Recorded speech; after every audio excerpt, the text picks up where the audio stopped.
Warbird Tube webinar for this evening. I'm your host, Steve Buss, and we're very glad that you could join us tonight.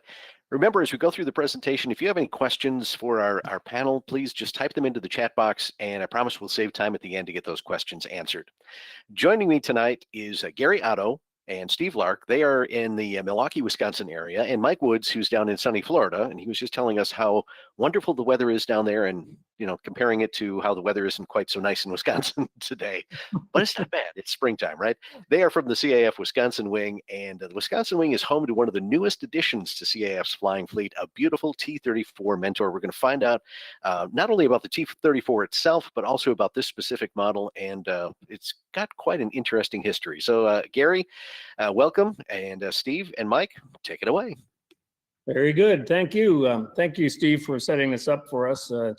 We've been working on this T-34 project for quite some time, and we're so happy to finally be in flying conditions. So we wanted to wait till we're actually complete with the restoration and flying before we wanted to make this presentation. But we're here, and I just wanted to, again, introduce Steve Lark and Mike Woods, our members who are going to help me out and tell the story. But the Wisconsin Wing T-34 story is quite interesting. And I just wanted to start out by just talking a little bit about our Wisconsin Wing. We're based at Waukesha Airport in Milwaukee, Wisconsin area. And we have a beautiful hangar host that where we're sitting in right now with where the CAF primarily meets, and our meetings are here. And airplanes are either here and a few other hangars around the airport. But we have a beautiful airport to fly out of here, and a great place to be based out of. Of course, our mission is just like everything else in the CAF. It's to educate, inspire, and honor. And all the things that we do are working towards that mission. And we do that with having a lot of fun. We have a lot of members. We're pushing back towards 100 members, and trying to recover from a tough year last year. And we're doing real well by pulling everybody back in and getting things fired up for hopefully a very busy 2021.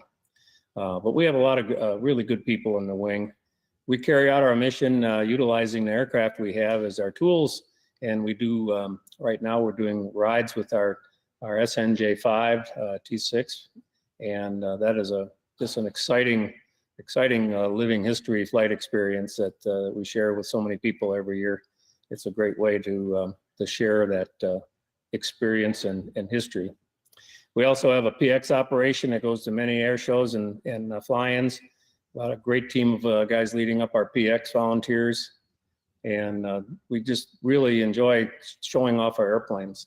And kids, and in this picture here, you can see a World War II veteran that we helped back up on that wing, and he used to fly one of these things before he was flying the fighter planes. And he was really thrilled to be able to climb up on the wing of that thing. So there's some very touching moments and exciting things that we do at the CAF, and these airplanes facilitate so much of that.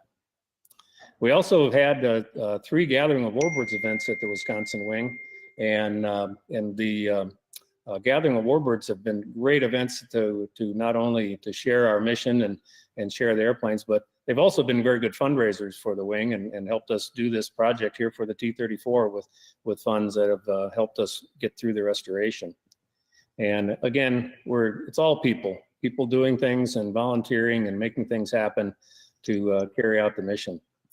But our 3 airplanes that we have at the Wisconsin Wing is that we have a PT-26, and it goes back to 2008 when we were first assigned a PT-26 Cornell.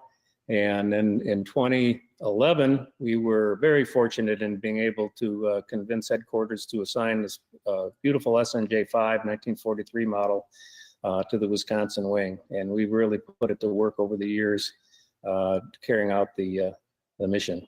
But now we have what we're here to talk about tonight is this 1955 T-34 Mentor.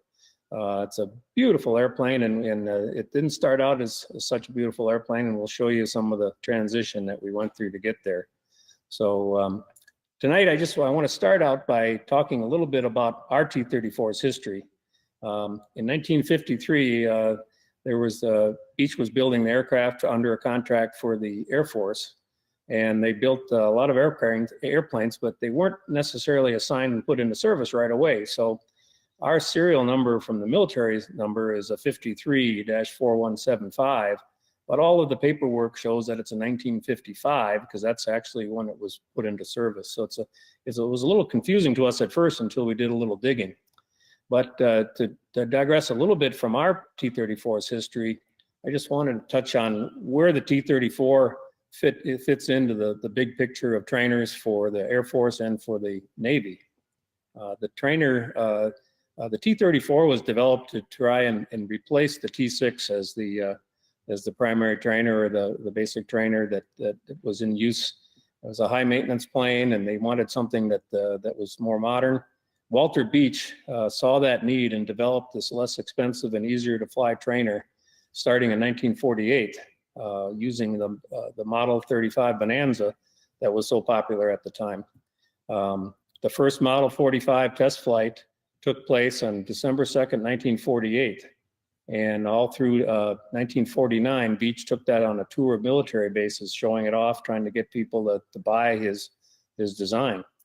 And the famous Chicago National Airfare flight, if you read the history on the T-34, you find out that Betty Skelton, a 22-year-old, 100-pound little gal that was a aerobatic champion, put that T-34 through the paces at that airfare and just lit people's imagination on fire on what that plane could do. And all of a sudden, it jumped into the forefront. And in 1950, the U.S. Air Force orders 3 Mentors. The first one was designated a YT-34, or I think all 3 of them were called that, but one was a 205 horse, and then and the other were 225 horse versions. And they were flown from the Beech factory in May, June, and July of 1950. Unfortunately, Walter Beech died in December of 1950, and he was never able to see his little baby Mentor come to fruition in terms of being used in military use. But Air Force, Edwards Air Force Base took those T-34s and put them into just a rigorous, very rigorous training program at Edwards Air Force Base in 1953. They flew 432 hours and 32 days with one test running 23 hours and 20 minutes of nonstop flight other than fueling it. And even survived an aerial cable canyon strike, or a cable strike in a canyon, where the airplane hit a cable, wrapped around it, a 360 around the cable, was like catapulted off of it, flying through the air, just dropping to the ground, regained flying speed, and was able to land. And that was kind of what told the military guys that this was the plane for them. So on March 4th, they turned around and ordered 450 T-34s. There were 350 that came out of Beech plant, and 100 of them were built under contract up in Canada. So, and the last one was delivered in May of '56. So somewhere in that stretch there, our serial number G275 was built, and they were also sold to many other countries. I just named a few of them here, but a lot of countries utilized the T-34 for training. It turned out to be just a fantastic trainer. The Navy caught on to the idea in 1953. They grabbed one of these T-34As and they tried their best to break it. And the Navy guys said they couldn't do anything to wash out the gear in a heavy drop-in landings that are typical of carrier landings. And it was the only airplane they tested that didn't wash out, as they say, in terms of the gears doing the splits or whatever. And so they made some minor changes for the naval application that has differential braking instead of brake or steering that's tied to the rudders. They changed the wing dihedral and adjusted the rudder pedal and made adjustable rudder pedals. And they went to a single fuel selector with a common sump. And my Navy friend says that they had to make it really simple for the Navy guys, so they only had on off for the fuel. The Air Force guys could handle having left, right, or off. So little joke there for the Navy guys. But in June of 1954, the Navy went ahead and ordered 423 of what they called the T-34B models. And first one delivered in December of '54, and the last one in '57. So the training, just so last thing to wrap up with the history here, is so much more history you can read about these airplanes, but all the Air Force cadets received primary training in T-34A Mentors in those years. And the U.S. Air Force, had 90 U.S. Air Force contracts, all using T-34As. They were phasing out the U.S. Air Force use in the early 1960s, and the that somehow sorry about that. There we go. And they phased out in the early 1960s, and they were starting to move to all jet trainers. The T-37 was coming on board, and naval training at Pensacola logged 445,000 hours in T-34s in the years that they were using them. And but they phased out of naval application in the mid 1970s. They were used a little bit longer there. And the T-34C, the Charlie model turbo mentor, came in September of '73 to take over that position there. So a little history there. So we get back to our history, and what we have to share with you tonight is where we start out in that first slide there. But our plane was G-275, and we have very little information about the years between it was put into service in '55 and in 1964. We do have history that says in 1964 it was assigned to the Civil Air Patrol and given an N number, 12277. And the 1965 assignment to Ellington Air Force Base. In '66 it went to Reno. And they must have been towing targets with it because they installed a tow hook on it. I saw that as a 337 in the records. And in 1970, the Maxwell Air Force Base showed that they were using the airplane there. So it got around in the CAP circles there, and as many of those T-34s did in those years. But in March of '71, it was sold to an individual in Reno, Nevada, and it shows that he was the middleman for selling it to the ALA Corporation in the Philippines, and they created that thing up and shipped it off to the Philippines, and the N number came off, and it got registered as a Philippines airplane from '71 to 1988. And not a lot of records there. This is maintenance records, but it did a lot of flying in the Philippines. So, but they brought it back to California in 1988, and a very interested buyer took hold of that plane, and he went through a very extensive restoration in California in '88 and '9. In '88 and '89, he spent $240,000 on that airplane. It's hard to imagine, but at the time it was probably one of the nicest T-34s that were sitting anywhere in the United States. It got a new number assigned to it, and the airframe was completely disassembled, and every piece of the plane was totally restored. And we'll see the nose art, the mouse nose art, the famous artwork that was put on there. You see on the tail. But Cleveland brakes, new panel, S-Tech autopilot, smoke system, strobes, engine analyzer, and to top it all off, they put a 300 horsepower IO550B in this thing, which makes it the most powerful T-34 model flying, because there's a lot of smaller horsepower conversions there, but the 300 horse is the biggest. But here you can see what it looked like when it came back from the Philippines. Not quite what you see in our pictures today, but this is the way it was, came into the restoration in '88 and '9 there.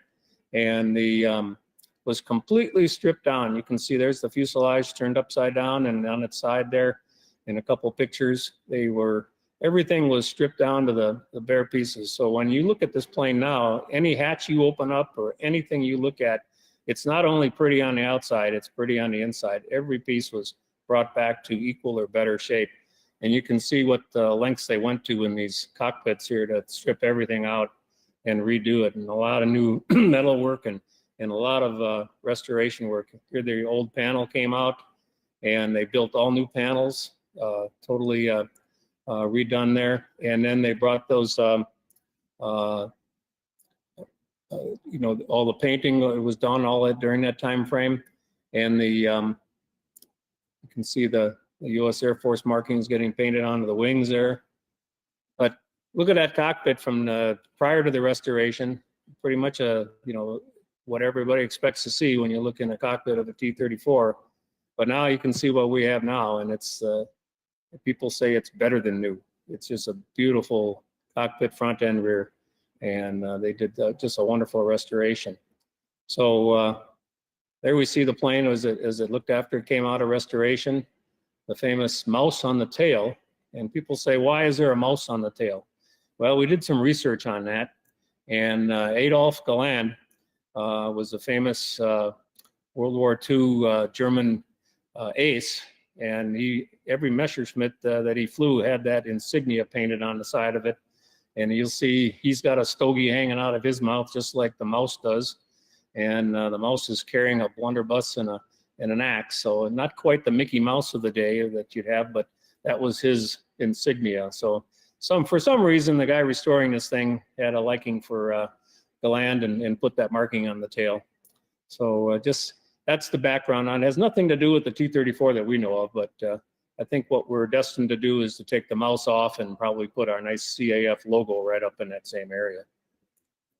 The basic information on the plane is just a two-place military trainer, and ours has the 300 horsepower, but the A models were for the U.S. Air Force and the Bs for the Navy, but 32'10" on the wingspan and 25 foot long, pretty much the dimensions of a beach Bonanza, and gross weight of 2950 and an empty weight on ours is 2286. So we can put pretty much in there and still get off and have a mission. The history of our plane, though, was after that total restoration out in California, it was sold to a Wisconsin owner in October of 1990. Only about 40 hours were flown on it since that restoration. They flew it to Wisconsin, and it was stored away in a hangar from 1990 until February of 2017.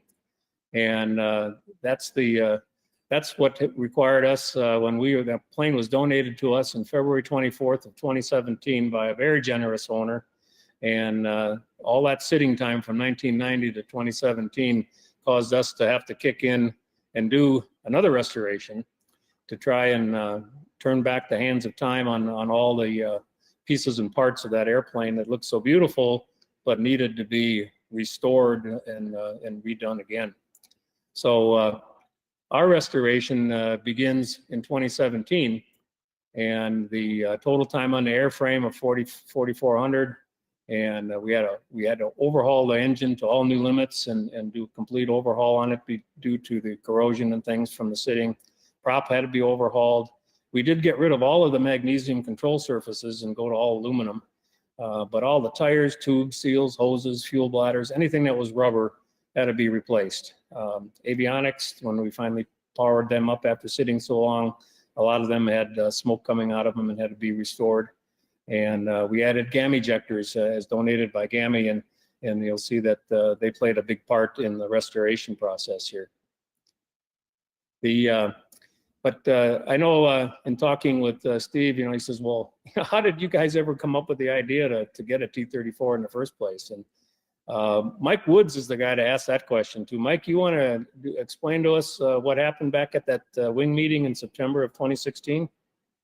Well, actually, one of our other members, Roberta and I were down at the Waukegan Air Show in Waukegan, Illinois, and we're standing on the flight line and actually at our PX tent there, and there was either one or two T-34s out there, and I said, oh, Roberta, I said, that is such a beautiful airplane. When I was in the Air Force down at Wright-Patterson in the Flying Club, I flew those things, and I said it was really, in my opinion, the most fun flying airplane I've ever been in. And you could fly the thing along at 152 knots and keep the canopy open, and I mean, not wide open, but well, I was young then, so probably was wide open. Let the wind blow through my hair. So hair I don't have today, but whatever. So I said, maybe in a few years we'll be able to get one of those things. And I think that was late fall of that year, and I think before that year was over, we were on our search for a T-34. So things happened much sooner than we thought. So a lot of good work by a lot of good people in our wing that started looking around, and I'll either let Steve Lark or you, Gary, kind of give the history of how we found this airplane and where we went. But it was it brought back fond memories, and unfortunately I'm in Florida right now, so I can't go back and get checked out in the airplane because we just got it back. So I'm just anxious to get back to Wisconsin and start flying that and I get my checkout done in the thing. So it's I guess it's, even though I got 40 or 50 hours in the T-34, that flying time is about 50 years old. So I guess I'm going to have to spend a little bit of time getting reacquainted with it. So. Very good. Well, I just wanted to highlight a couple of the reasons that we even started the search for that. It wasn't just because Roberta liked it, and she was definitely a influence there, but we were seeing T-34s get assigned to other wings down south, and Dallas and the Florida wings, and we're flying these T-34s with great success. The rides programs were great. We really saw a lot of great things happening, membership growing, and things happening. We said, you know, that's something that we want to look at for the future of our wing. More pilot availability for the nose versus the tail wheel time requirement. Great rides plane, obviously, and financial aspects of doing rides. And like I mentioned, growth for the wing. So, but anyway, we did a survey to try and find out if there are people interested in this in the wing. And Steve Lark volunteered at that time to be our T-34 committee chairman. And I'm going to ask Steve here to kind of tell a story a little bit about how we moved forward from there. Great, thanks, Gary. Yeah, one of the parts that Gary didn't mention is that he was up at an EAA chapter meeting, which I was attending, and he was presenting to the group, telling us all about the great programs that CAF had.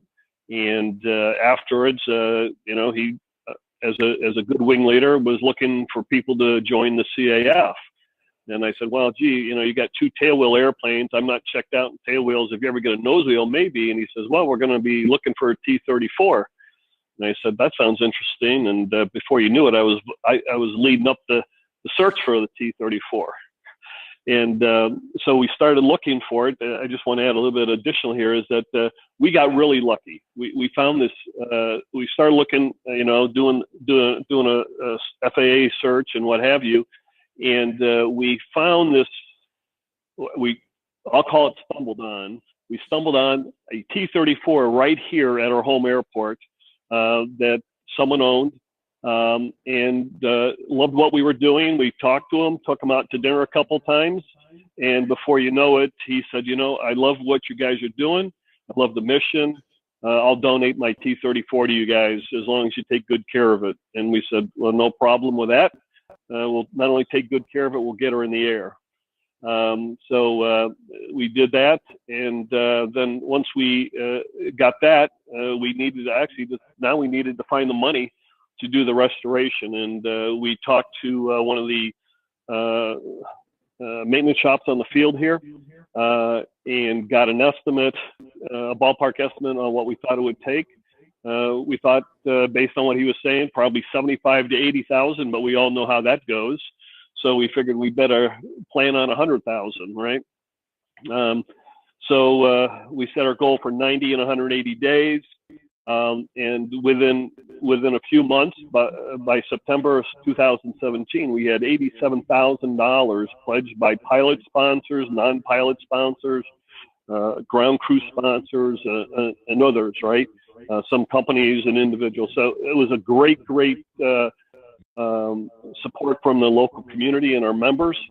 And then once we got to that number, the wing staff approved us to go ahead and get started. We were close enough to the number. And we started in December here with our local plane safe guys. That's one of the maintenance shops on the field. Sam Cryer heads it up, and he was very supportive of the program and went out of his way to get us where we could. We took the engine off, took it down to Tom Watering here, about 60 miles south of here, and he did the IRAN on it, got it all done for us. We got the prop taken care of to make sure it was all taken care of. We got all new elevators. We took the magnesium ones, got rid of those, and put on new aluminum ones. So, and once winter took about a year to get there. And so November 2018, we were all set to at least get it flying for test flying, not return to service. But everything got checked out after a couple flights. And now we had to address 3 airworthiness directives. There were 3 of them that, if you're familiar with T-34s, there's a doubler plate and some spar mods, and then a elevator, a tail section AD. So there are 3. 2 of them are pretty big. The spar AD and the wing AD were really large ones. The tail AMOC was complicated. But we got all 3 of those taken care of by our friends down in Oklahoma over about a time frame. They were generous enough to also donate the Gammy injectors for us, which Mike always kept on reminding me, we got to get those Gammy injectors, and thanks to their support, we have those. And as we already mentioned, we changed all the control surfaces from magnesium to aluminum, so we didn't have to worry about the corrosion issues anymore. And so finally got done at the end of the year, last year from Gammy. Was returned to its home base here in Waukesha just before Christmas. And then we found out from the returns we had to get the control services, and some things just tuned up right. But so far we spent $137,000, which obviously was more than we had planned. But again, with the generous support of the wing and the members, we had no problem getting that covered. And it's now back in service as of March 3rd. We have a operational airplane that Gary's been checked out, and I'm going to start checking out hopefully next week. Okay, great. Thanks, Steve. That's a great summary of how we got turned over to operations just a few weeks ago. I wanted to cover some of the performance numbers on the airplane. These are standard performance speeds for the T-34 right out of the manual, but it's a pretty quick airplane. You've got your maneuvering speed of 148 knots, and it's a plane that you really got to work at to slow down to get it down to flapping gear speed. 109 knots is that plane wants to fly. It's a very aerodynamically clean airplane, and it really goes. So you really need to work at getting it slowed down, especially with our bigger engine in there. But it's very docile on the low end, though. It's very good trainer. It's very responsive. A glide speed of 90 knots, stall speed clean of 57, and a stall speed in landing configuration of only 49 knots. So that's quite a range, and a never exceed speed of 219. So you've got quite a range of operation to do all the things that you need to do for not only training, but carrying out our mission here at the CAF. I wanted to highlight a few of the things that were included in our restoration. That 300 horsepower Continental engine in there, it converted the old carburetor engine to fuel injection. It has a direct drive starter and a direct drive alternator on the front, no more generator. And an interesting part about this engine configuration in a T-34, it utilizes an augmenter tube type exhaust system. And what that is, I've got a little diagram here that shows what that is. And it's quite unique. I don't know if I've seen this on any other airplanes, but it helps control the temperature and the cooling of the engine, because the faster you go, the more air is rammed into the outer jacket of the exhaust augmenter tube. And that you can see in the diagram there where the exhaust is coming through the middle and you've got air being rammed around the outside of it.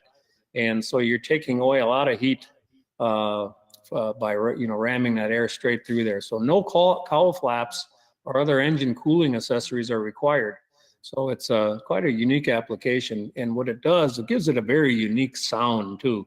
Everybody loves the sound of the T6 when that goes by, but the T-34 has a very unique sound too. So it has a special aspect for it doing that. We also converted it to all 24 volt DC power. The original ones had AC power systems in it for a number of the systems. And we were very fortunate to get sponsored by Concord Batteries. They supplied us with a pair of 12 volt sealed cell batteries here that fit right into the spot where the original lead acid battery fit. And it's an excellent conversion, changing over to a modern day battery arrangement. You can see the battery compartment on a T-34 has the pull-out drawer, and the back side of that battery has two prongs that go into those two holes you see in the wall, which is very unique because if you have any type of electrical system, not only can you can disconnect that battery in a matter of opening that hatch and disconnecting the locking bar. You can pull that battery out and disconnect it in a matter of seconds if there's any type of an electrical problem. We also use a battery minder to make sure that the battery's maintained while we're parked. But again, thank you to Concord for donating those batteries. They've been great people to support our effort. But I know that the fundraising, Steve touched on that, but this is where it takes so many people to make a project like this happen. The sponsors and pilot sponsors, that's a big part of it. And to sponsor this airplane with CAF, a T-34 falls into the trainer category, and it's $1,500 to be an aircraft sponsor for this type of airplane. But $1,500 wasn't going to get us anywhere near raising $100,000. So what we asked for were pilot sponsors to throw in an additional $2,500 of restoration funds to try and help us get us closer to that as a minimum. And many of them exceeded that and helped us get to the numbers we needed to make this happen. So we thank all those, and we'll specifically thank everyone here a little bit in another slide. But we had corporate donations, individual supporters. We participated in the 12 Planes of Christmas. We were number 11, and we had a lot of, there was a really good write-up on it and had very good response, and it really helped us get closer to our restoration goals. But the big thing that really helped us out was the restoration grant program that the CAF operates through the museum there, and they were so wonderful to work with, Alan Brooks and all the people there in terms of applying for the grants, working with us and showing us how this system works and where what we can do to try and get help from the restoration grant fund. We were able to get 2 grants. One we thought was going to get us over the finish line, but as we found out, and you saw in the number there, it was much more than we planned. But we needed a second shot at it, and they came through and did that for us last year. And so we needed. We also had a wing donation from the Gathering of Warbirds event proceeds of $10,000 that really helped us. And we also have what we call a flight crew program here at the Wisconsin Wing. This is something that we came up with a number of years ago to help us support the fixed costs of our airplanes. We have flight crew members that can donate anywhere from $10 a month up to help us pay for all of those things that sponsorships can't pay for. The fixed costs like the hangar costs, the insurance costs, all those things had to be paid for all through the restoration. We still had to have a hangar to park it in, and we had to have those insurance coverages, even though they weren't flying insurance, that still was significant cost. So we thank all the flight crew members that supported us there. And I want to call out John Comet. He said he was going to be watching the webinar tonight, and he was one of the first guys to come through as a flight crew member for us and support us. So thank you to John and all the others that done that. But the thank you that we want to have is kind of summarized here. We did a big thank you in our newsletter a couple months ago. And of course, our pilot sponsors, we're looking for more, obviously, but this is the core group of guys that came through for us to get this thing going. And then all these other names in the aircraft sponsors they're not pilots, but they're sponsors, and they have at least a $1,500 donation towards the restoration, and some lot more. So thank you to all these people. But again, many people to make a project like this work. And so we wanted to highlight the supporting sponsors and donors of the in-kind items. We had a lot of things donated to us. The Celebrate Freedom Foundation in South Carolina came through with a wonderful donation of control surfaces and a lot of other pieces and parts for us that they had in kind of excess inventory for their T-34 program. That was great. And of course, the Commemorative Air Force and the Restoration Grant Program and all the support we got from them. But a lot of names here just that were key people. Even the Milwaukee Civil Air Patrol donated a vertical stabilizer that they had in inventory from their T-34 days for us to have rather than them have it. So, but it's a real pleasure to work with all these people. And then we get down to our supporters and vendors, you know, and so all these people that did key things to help us get there. I don't know how many hours I think I spent on the phone with Alan Brooks trying to, you know, convince him that this was a great way to get a grant program or payment there and help us out with that. And he was a believer.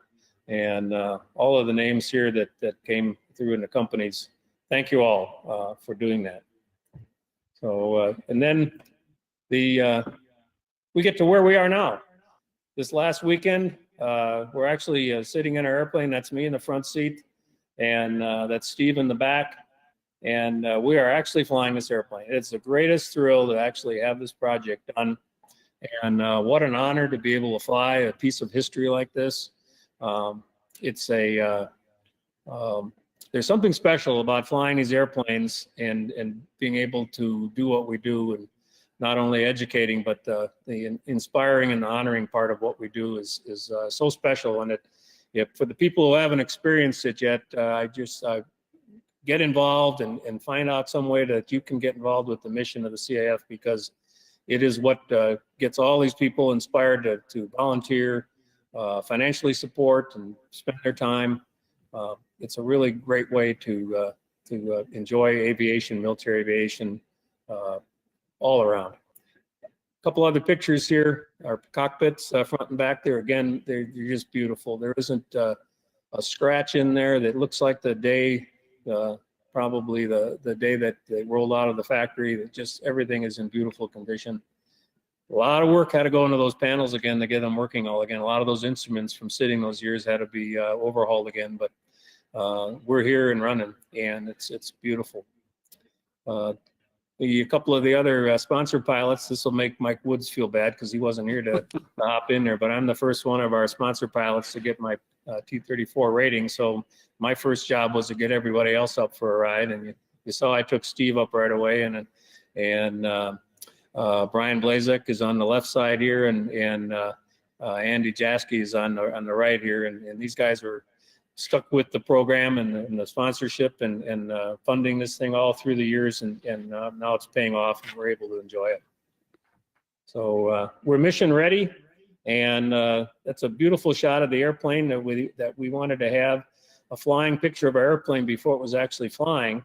So Mike Woods was able to get that little Photoshop there. You can see that in that picture there's no pilot. So we jokingly say that Mike's in there somewhere, but we enjoy that. That's a beautiful picture for our advertising and use in presentations like this. So we have still a few things to go yet, though. We're in experimental category on this thing, or experimental status. There's a few things that we need to do to get into standard category to be able to do the rides program. So our goal is to get all our pilots up to speed and really, you know, fly this season and do everything we can to get the plane kind of finalized. We still need to do ADS-B. We want to remove the mouse and add the CAF logo, move up to a voice-activated intercom, and find more sponsor pilots. We certainly can have more sponsor pilots flying this thing to enjoy this and again, fly. But there are a few things that need to be done on the converting to standard category, and some of them are a little expensive. So we need those additional sponsor pilots to bring in a little bit more restoration money to get us over the hump on that. So there's always another threshold. There's always another challenge. But I'm very confident that we will meet that challenge and move forward with that. We move here to our questions, and Sure. we got a good panel here to answer any questions. Well, Gary, you talked a little bit about the history of the Wisconsin wing itself, and the wing has been around for a number of years, and it originally had a different airplane restoration project when they started. It was the PV Harpoon that Yeah, the was a very PV2G long restoration. Yeah, talk Yeah, a little bit about that, and then the transition that the wing took on when you picked up the PT several years after that. Yeah, that was quite a transition. I think it was 1982. The squadron was founded before it became a wing, and the leader back then, Robert Siegel, is still a member, and I talk with him regularly. He gives me advice all the time on what to do, and tells me how he did things, and he recommends that I follow the good practices that work for him, and he's very helpful. And but anyway, the wing started out as a squadron, and they quickly got involved with a PV2D model. The D model was the one that had, I believe, it had 8 50 calibers in the nose, plus side waist guns, and it had a turret. The plane was loaded full of 50 caliber guns, and that plane was like 80 to 90% restored by the wing. But that was in like 2007, 2008, running out of money to get a bomber project like that done. They were at the point where they were ready to put the wings on the fuselage, but the hangar they were in, if they put the wings on, wasn't big enough. If they got the plane running, they probably didn't have enough money to put fuel in the tanks, because fuel costs had gone up so much over the years that they had done it. So what we did was we worked with Steve Brown, and we came up with a plan to sell that PV2 project to the Kavanaugh Museum down in Dallas area there. And Kavanaugh bought that, gave us an influx of money that we were able to go out and buy the museum was able to buy a beautiful PT-26. And that was from the Donest father-son team there. And we had that plane, and all of a sudden, the Wisconsin wing became a flying wing with an airplane, and the wing was down to just a small group of people meeting on Saturday morning, having donuts and wondering where the next project or what thing they could do with that. And that just turned around. It brought in pilots, brought in members, and within just a matter of a few years, we went from the small group that dwindled down to, it was a very thriving wing for many, many years through the PV2 project, but it just kind of withered away with time and costs. But we built it back up, nearly 100 members now, and it's really been a transition. And as I said, we had the PT-26, and then we brought in the SNJ, and now with the T-34, we have a real fantastic group of airplanes to spread our word about the mission of the CAF with. Well, and looking at the aircraft that are in your inventory, we're looking at a span of approximately 20 years between the PT and the T-34. And Mike, maybe this is a good question for you, since you've flown them all. Just describe some of the differences, the evolution of the aircraft in a relatively short period of time. I mean, less than 20 years, we go from tube and fabric to the T-34. Well, I'll even go back farther. I volunteer up at AirVenture, and I work with the Ford Trimotor. And I look at that airplane, which was built in 29. And look at bell cranks and control wires on the outside of the airplane. And then I start thinking about, in a few short years after that, in the mid-30s, he came out with the DC-3s, and Boeing came out with, I think it was the 247, which were so much farther advanced than the Trimotor. And then now you're talking in the early 40s, where you have both the PT-26, PT-1926, and then you have the SNJs. That you look at those things, and now you're talking primary trainers and an airplane that's was used back then by some nations as fighter planes. And you go, wow, what a fantastic rapid expansion of knowledge and people flying these airplanes, the ability to fly them, the training that took place of that, all the training that went through. B-17s came in during World War II there. So, I forget, I forget the exact date when the B-17 came through, but it had to be the late 30s, early 40s. And all the ramifications that came through with those airplanes. But that all being said, every time I get in the PT-26 and fly that airplane, it doesn't have control cables. It has solid controls on the thing, and I get in the air with that thing, and we don't do acro with it, and I'm not acro trained anyway, so it doesn't make any difference. But you can just roll that thing from side to side. And it's just so smooth. It's so fun, and just flying that airplane with the canopy open. And when you land at an airport or an air show, people come up, oh, what is this? And then you get to tell the story about what our guys went through in World War II and how they got trained in those airplanes and what it was for them. And the true heroes that I really look up to and say, hey, these are the guys that put their life on the line, learning to fly these things. So it makes just such a wonderful story. I mean, we get to fly them and have fun, but we also get to tell a great, great story. And then actually the most fun then is even the young kids that come by, and you get to see that their eyes light up and go, wow, I hope I could fly something like that someday. And we hope they can too. So that's really our mission in the CAF. It's a great, great story and great fun. And I think all of us just feel we are really, really blessed. Gary mentioned John Comet and said, John's been one of the original members. And he says, we kind of take these planes for granted, but he said, holy smokes, most people don't even get close to an airplane like this. Here we are flying around in these things and doing all this stuff, and we just get to be with them every day. Just what a blessing. It's unbelievable. As we're looking at the picture of the T-34 there, is there any significance behind that paint scheme and any historical significance, or just the restoration preference? I'm not aware that there's any significance to that. I think it's quite a unique, arrangement. But somebody told me that the somewhat of the markings took off was a takeoff of Air Force One markings, but that was just somebody thinking that it had some semblance with the blue and the nose and the stripes there. But it is quite unique.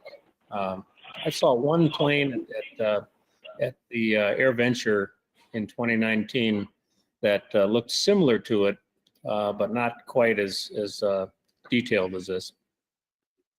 As you went through the restoration, what was the most challenging part of the whole process? I mean, aside from raising the money, which is always a challenge in any process, but was there one particular component, part, piece, something that just had you guys stumped for a while? Well, I guess I would say that, the engine, we were hoping it was just going to need a little bit of sprucing up and clean up a little bit and put it back into service. We were a little bit disappointed in that the only thing that we really saved in that engine to use again was the crank and the two case halves. Everything else in that engine either had to be replaced simply because it was outdated and had been replaced by something AD on it, or a more modern replacement to it, or something. So it was just something that kept on going to the next stage, the next stage, the next stage, and it was very frustrating because we didn't anticipate that a lot of costs went into that engine. But we have a zero time, brand new cylinders on it now, brand new everything except for that crank and the crankcase and the case halves. And so it turned out in the end, but that was a very frustrating part. There was a lot of little things that just a lot of details that you think that you got under control, and then we started flying and found out that this wasn't rigged just right, or this isn't working just right, and you end up spending a lot of time on little details. But it's well worth the time and effort to get these planes finished correctly. Well, and I think you also bring up a good point with with airplanes, with classic vehicles. The more they run and are used, the things don't dry up and wear out and break. You went through so many systems that had to just be replaced just because they hadn't been used in almost 20 years of just sort of sitting in a hangar. So it's good to see that the T-34 is out and flying and getting exercised, as it were. I think the one of the amazing things is that even the canopy, the plexiglass in the canopy is just pure clean. I mean, there's no yellowing, there's no aging in it. it never saw the daylight or sun for all those years. So it was not weathered. It was, stored away. And so there's pluses and minuses. The paint job looks like it just came out of the paint shop, and that's a 1988, 89 paint job. So that there are some surprising things that came out of it that we didn't have to touch, that were just in great shape. So, but every little piece of rubber, if you can think of all the little rubber things, and there's a little piece of rubber that goes around the canopy to seal the sliding part to the windshield, it was like powder. It was like you touched it and it just dissolved, and went to powder on you. So all of that, all those little detail things had to be done, but it's there now.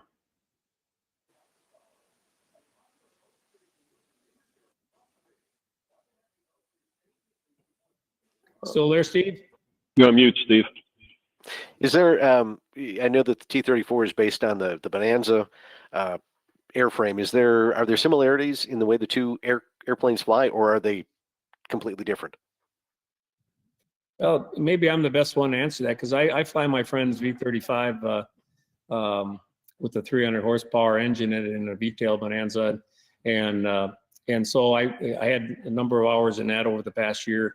And now transitioning into the T-34A model here, yes, they're very similar. They have a very similar characteristic for landing and the feel for the controls. They are so similar because they're almost the same design. What's different is you're sitting in a canopy with fantastic visibility and in the cockpit there, and you got a stick in the hand and the throttle in the left hand instead of a yoke and everything, and it's just such a better feel, and you really feel like you're the master of the airplane in this, compared to sitting in the left seat of a Bonanza. So there are similarities, but there's some really good differences too that make it enjoyable to fly the T-34. Great. Now, Steve, obviously, when you joined the CAF, as you had mentioned earlier, you're not a tail dragger pilot, so you're working your way into the T-34. Can you just explain a little bit about the process of how you're getting checked out in the airplane? Yeah, we've got an instructor pilot. We're actually. Are you muted? I'm not hearing you here. Okay, there we go. Sorry, thought I was unmuted. Yeah, we have an instructor pilot here. And we had an extensive ground school that we went through about a year ago, and with the anticipation that the airplane would be back sooner. But we have another refresher ground school scheduled for this Saturday, which all the pilot sponsors will attend. And then, as all the pilot sponsors know, is that they're going to need 20 hours of retrack time in the last 12 months, and in order to help me expedite that and also to have some fun, I've been flying a Piper Arrow at one of the local FBOs here. So I've got 10 hours in that, and I'm looking forward to getting 10 more hours in the T-34, or if more needed, whatever it is, and get flying. I did go flying with Gary once because I was chomping at the bit, and I tell you, that airplane is so powerful and fun to fly. It's I just can't wait. So yeah, we'll get that. We've got 4 or 5 pilot sponsors, and looking for more. And so we'll have no problem putting hours on the airplane if we get more pilot sponsors too. In some of the photos that we see of the T-34, some of the earlier photos have a 2-bladed propeller, and you've got 3-bladed on the airplane now. What was the reasoning behind the transition? Well, the primary reason for the transition was that big engine just needed more propeller. The approved propeller for the 300 horse IL550B is a 3-bladed Macaulay prop. So it's the STC that carries that allows you to put the bigger engine on there, requires that. So there's a lot of bite there, and that Steve mentioned, the takeoff performance of this thing. Loaded at gross capacity, rolling down the runway, you put in the full power there, and it's just you break ground at 55, 60 knots, and they tell you for your best rate to go to 70 knots. Well, if you're at 70 knots, it feels like you're almost going straight up. So we climb out at 80, and we're up to pattern altitude by the time we're at the end of the runway. So it's just an unbelievable climb performance and power in that, with that big engine in there. And a lot of the planes have 285 horse in it, and they're very powerful too. But that extra 15 horse, you can feel it. Any plans to do aerobatics with the airplane? Well, that's a good question. The plane has been fully tested and checked out by our instructor pilot as capable of doing as part of the test program of recertifying the airplane after the major work that it went through. So it has that capability. It is fully aerobatic airplane, and it's been tested for that. The CAF has a aerobatic rating program for pilots, and the pilots that want to pursue that need to go through the requirements for that. But it certainly is capable of doing it, and we're looking forward to being able to do that. Yeah, and one other point is that we're lucky enough that one of our members here has got his own T-34 and has flown it extensively. So he did a lot of help with us to make sure we got all the test flying done and whatever. So he was a tremendous help, car foreman, right? Yeah, well, a really great team of people here. Well, that's good. Obviously the three of you have been spearheading the T-34, and in terms of some restorations, this one has been very quick. I mean, some people spend years and years and years doing this, and you were able to pull this off in just a short period of time, relatively speaking, and just a couple of years. What events are you looking forward to being at this year? Well, first of all, it seemed like it was a lot longer than just a quick thing. Because we had anticipated doing this all, and because it came out of such a 1989 and 90 restoration, we thought it was going to be a real quick turnaround for it. So it was longer than we anticipated, but it still, in terms of big restorations, yeah, it was a short haul for that. But what we're gonna be involved in a lot of things with it this year. We're all set to be heading up to EAA AirVenture and plan to have it up there all week long there. We've got a number of air shows that are coming online that are going to be go for Wisconsin this year, later in the year, especially some of the Waukegan Air Show. Waukegan, Illinois, just south of the border there, is a big show that we go to and participate in there. The TBM reunion down in Peru, Illinois is May 15th, and I think all of our airplanes will be down there for that. And then we've got an open house scheduled on the 22nd for our family and friends, and so we're going to be featuring the airplane for that day. And our formations and flyover specialist Vic Stottlemyre, who just had a fantastic write-up in the EAA magazine last month in terms of really highlighting his airplanes and all of his achievements. He does all of our flyovers and formation flight planning, and we're planning on our open house day to put a missing man formation over at noon and honor all those that we've lost these past years, members and family and friends, and do a very good job doing the honoring part of our mission. So, but we're hoping to have many more events, come to life and get rescheduled after a year off of almost everything. Right. So, just a couple of minutes left. Any final words you'd like to leave us with this evening? I'll start with you, Mike, down in warm, sunny Florida. Bet you can't wait to get back here. Oh, I think you're on mute, Mike. I just told my wife, I said, I can't wait to get back to Wisconsin and start flying. She goes, what? I said, yeah. I said, it's nice down here. I love it here, but that airplane's sitting there, and it's just begging, come fly me. And the CF regs say I need 10 hours of checkout. So I'm really looking forward to it.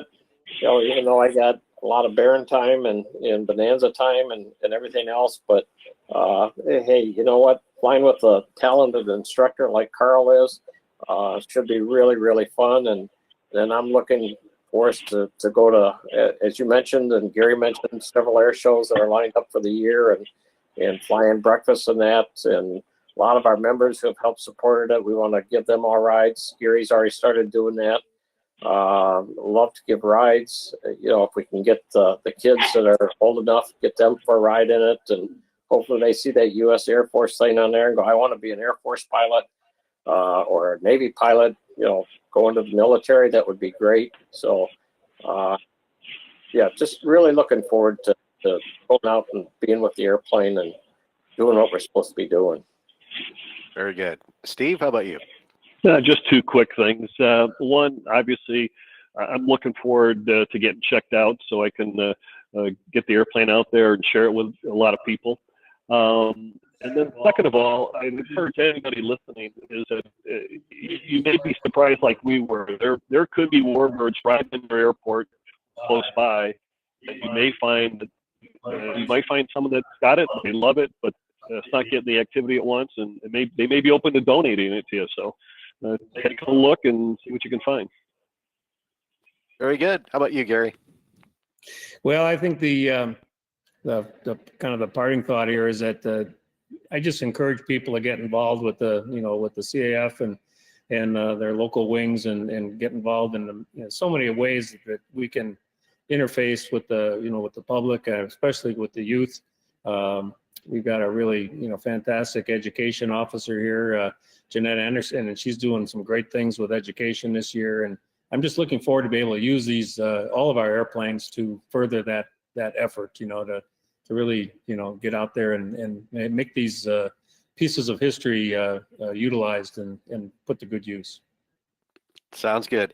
And one final comment here from Dan Summerall from the Coyote Squadron down in Texas. He says, congratulations, guys, on getting this very large program completed.